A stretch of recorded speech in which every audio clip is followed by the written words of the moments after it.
গলিপথে ধুলাবালি আর মশামাছির মধ্যে যে নারী শুয়ে রয়েছেন তার নাম তাসলিমা বেগম। গত এক সপ্তাহ ধরে তিনি এখানেই রয়েছেন। এই জায়গাটি আসলে খুলনা নগরীর যে খালিশপুর গোল পার্কটি রয়েছে তার অদূরেই লালন গলি নামে একটি গলি রয়েছে, সেখানে তার স্থানে এই মুহূর্তে খুদ পিপাসার যন্ত্রণায় দিন দিন আসলে তিনি কাতর থেকে কাতর হয়ে যাচ্ছেন, ছটফট করছেন, কখনো কাঁদছেন, কখনো একা একা কথা বলছেন।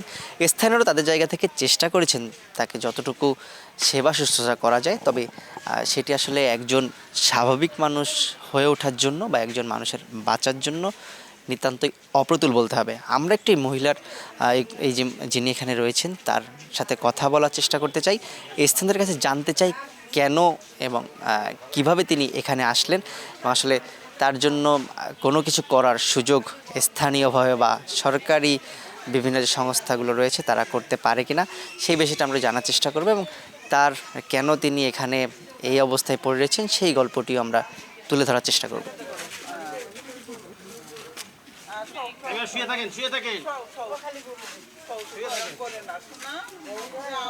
এই বৃদ্ধা মার নাম হচ্ছে তাসলিমা, আর ছেলে একজন ছিল হচ্ছে তার নাম তুহিন। কিছুদিন আগে এই মাটাকে ছেলে এবং ছেলের বউ এখান তাকে রেখে, মানে সে অবশ্য রেল লাইনের, মানে আমাদের এই নয়াবেটির পাশে রেল লাইন, ওইখানে বসবাস করত। সেখান বউ আর ছেলে তাকে ফেলে রেখে চলে যায়। রেখে যাওয়া যেহেতু তার ভাড়া দেওয়ার কোনো অবস্থা নাই, তখন বাড়িওয়ালা তাকে বের করে ঘরে তালা দেয় এবং পরবর্তীতে সে বাজারে অবস্থান নেয়। আর এখানে সবাই তার পরিচিত, দীর্ঘদিন বসবাস করছিল। সে ওইখানে যে হঠাৎ পড়ে যায়, জ্বরে আক্রান্ত হয়।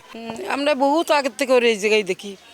তারপর ওর একটা ছেলে আছে, সে ছেলে ওর যত টাকা পয়সা ছিল ওর খাওয়ান খোরাকিও যেত না, ও নিজে খয়রাত করে ওই ছেলেরে খাওয়াইতো। ওই ছেলে কোনো ই করতো না। তারপরে যে যত টাকা পয়সা ছিল সব নিয়ে ওই ছেলে ফেলাই থুয়ে বউ নিয়ে চলে গেছে। তা আমরা চাই রে যে এরম ঘরে ঘরে যিনি কোনো মা বাপের এরম যিনি কোনো সন্তানে এরম তুচ্ছ করে না, কেননা আজকে আমার কালকে তার। কারণ এই বৃদ্ধ মহিলার কি কষ্ট হচ্ছে আমরা এই চোখের সামনে দেখতে পারতেছি না। দীর্ঘস্থায়ী সেবা দেওয়ার মতন এখানে কেউ নাই, তার ছেলে মেয়েও কেউ নাই, ছেলে পলায় চলে গেছে।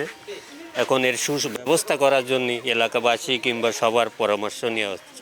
ট্রেনে দেখি ড্রেনের পাশে অর্ধেক আর ধড় আর অর্ধেক মাথা, সেই দেখে আমি টাইনে উঠেই আমি এক বাড়িতে একটা কাগজ আইনে লাইসে দিছি, তারপর একটা রুটি কিনে দিছি ওরে। নারী ছেঁড়া ধন যদি গর্ভধারিণীকে ফেলে যায় তার চেয়ে বেশি কষ্টের আর কি হতে পারে। তবুও সমাজের মানবিক মানুষেরা এগিয়ে আসবে, সরকারের সহযোগিতায় এই মা আবারও সুস্থ হয়ে উঠবে, এতটুকুই আমাদের প্রত্যাশা। খুলনা থেকে তামজিম আহমেদ, সময় সংবাদ।